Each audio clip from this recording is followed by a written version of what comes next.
नमस्कार, मेरा नाम है माही और आप देख रहे हैं अभय न्यूज़।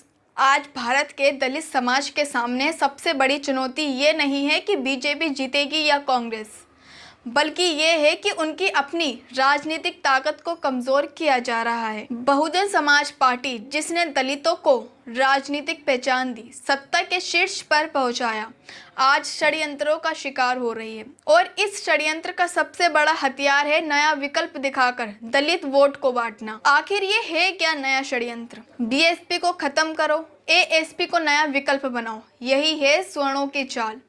मीडिया और सोशल मीडिया के जरिए चंद्रशेखर आजाद की एएसपी को बढ़ावा दिया जा रहा है। दलितों को ये यकीन दिलाया जा रहा है कि बीएसपी खत्म हो गई है और एएसपी उनका नया मसीहा है। बीएसपी को बीजेपी की बी टीम कहकर दलितों को भ्रमित किया जा रहा है ताकि वे एएसपी की तरफ चले जाएं। कुछ जगह एएसपी को 2-4 सीटें भी दिलवाई जाएंगी ताकि ये भ्रम गहरा हो जाए कि यही भविष्य है। लेकिन क्या एएसपी सच में विकल्प है?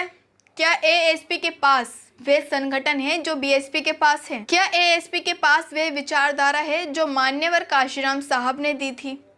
क्या एएसपी के पास सर्व समाज को जोड़ने की ताकत है जो बहन जी ने बार बार साबित की है? क्या एएसपी के पास वह राजनीतिक अनुभव है जो बीएसपी के पास 4 बार सत्ता में आकर आया है? सच तो यह है कि एएसपी को सिर्फ एक मोहरे की तरह इस्तेमाल किया जा रहा है। बीएसपी को कमजोर करने के लिए एएसपी के जरिए दलित वोटों में बिखराव किया जा रहा है ताकि दलित कभी एकजुट ना हो पाए। आखिर इसके पीछे है कौन? वो ताकतें जो नहीं चाहती कि दलित कभी सत्ता में आए, वो मनुवादी ताकतें जो चाहती हैं कि दलित हमेशा दूसरों के रहमो करम पर रहे, वो राजनीतिक पार्टियां जो जानती हैं कि अगर दलित वोट एकजुट हो गया तो उनका खेल खत्म हो जाएगा। क्यों एएसपी को बढ़ावा दिया जा रहा है? बीएसपी ने 4 बार सत्ता में आकर दलितों को इज्जत, हक और हुकूमत दी।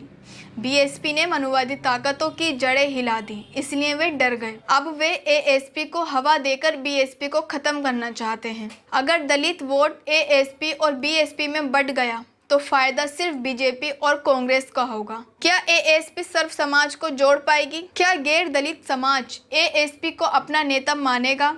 क्या एएसपी उत्तर प्रदेश से निकलकर बाकी राज्यों में भी अपनी पहचान बनाएगी? क्या एएसपी के पास वो राजनीतिक रणनीति है जो बहन जी के पास है? अगर एएसपी इतनी ही मजबूत विकल्प हो तो मिल्कीपुर जैसे चुनाव में सिर्फ 5000 वोट क्यों मिलते? अगर एएसपी ही दलितों का भविष्य होती तो बीजेपी इतनी आसानी से चुनाव क्यों जीत जाती? दलितों, इस साजिश को समझो, अब भी टाइम है। तुम्हें तोड़ने के लिए एएसपी का खेल रचा गया है। तुम्हें भ्रमित करने के लिए बीएसपी को बीजेपी की बी टीम कहा जा रहा है। तुम्हारी एकता को तोड़ने के लिए ये सारा षड्यंत्र हो रहा है। अगर तुमने अब भी नहीं समझा तो तुम्हारी राजनीतिक ताकत हमेशा के लिए खत्म हो जाएगी। अब आपको क्या करना है? एकजुट रहो और अपनी राजनीतिक ताकतों को बांटने से बचाओ। बीएसपी के साथ मजबूती से खड़े रहो क्योंकि वही तुम्हारा असली राजनीतिक घर है। मीडिया के झूठे प्रचार से बचो, सच्चाई को समझो। चंद्रशेखर और एएसपी को नकारो क्योंकि वह सिर्फ एक मोहरा है, असली खिलाड़ी कोई और है। दलितों, ये वक्त है जागने का। अगर आज तुमने साजिश को नहीं समझा तो तुम्हारी राजनीतिक ताकत हमेशा के लिए खत्म हो जाएगी। एएसपी कोई विकल्प नहीं है, ये सिर्फ तुम्हें बांटने का षड्यंत्र है। अब फैसला तुम्हारे हाथों में है। एकजुट होकर बीएसपी को मजबूत बनाओ या बंटकर दूसरों की सत्ता को मजबूत करो। फिलहाल इस वीडियो में बस इतना ही। आपको ये वीडियो कैसी लगी कमेंट्स में जरूर बताइएगा और अगर चैनल पर नए हैं तो सब्सक्राइब भी जरूर कर दीजिएगा। मिलते हैं अगली वीडियो में। धन्यवाद।